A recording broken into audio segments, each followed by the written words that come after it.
Episode 4 of Synagogues of Iowa takes us to Sioux City, Waterloo, and Ottumwa. Our first stop is in Sioux City, where you will find Congregation Beth Shalom and the Sioux City Jewish Federation building. Sioux City has a population of more than 82,000 residents. Two of them were Esther and Pauline Friedman, better known as Ann Landers and Abigail Van Buren, of the Ask Ann Landers and Dear Abby advice columns fame. The current congregation is the result of a merger between a Reform and Conservative synagogue. They offer both Friday evening and Saturday morning Shabbat services. By the way, the merger of the two synagogues happened in 1994. The conservative congregation was Shaarei Zion, or Gates of Zion, and the Reform temple was Mount Sinai. Its most recent spiritual leader has been Rabbi Guy Green. And since we brought it up, let's take a look at the former location of Mount Sinai Temple. This building was erected in 1901 and expanded in 1922. It was designed in the Prairie School style.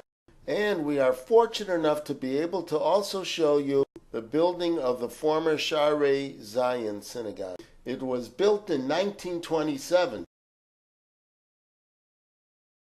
You can still see the two tablets of the Ten Commandments with the Hebrew letters near the top of the building. When the two synagogues merged to become Beth Shalom, the building was sold in 1994. And it's on the National Register of Historic Places. There is also one other synagogue in Sioux City that I believe is also closed, but you've already seen it. In 1956, the Mount Sinai Temple sold their building to the United Orthodox congregation. But as already mentioned, I don't believe it is functioning as a synagogue anymore. So ends our Sioux City story for the moment. And let's turn to Waterloo. This is not the place of Napoleon's defeat, but rather the home of Sons of Jacob congregation. This building was dedicated in 1953, although the congregation has been around since 1905. It is affiliated with the conservative movement. Hebrew school classes are held twice a week. There is no permanent spiritual leader, but rather a visiting rabbi. The rabbi emeritus will also lead services as needed. Services are held both Friday evenings and Saturday mornings.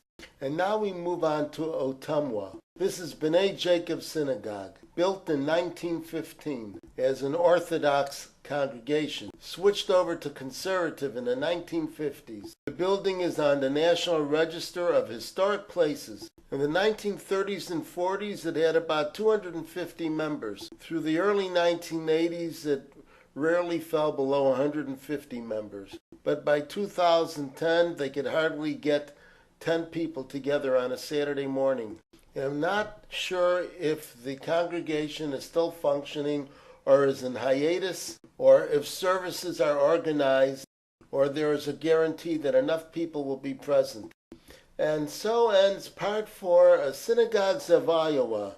More to come. See you real soon.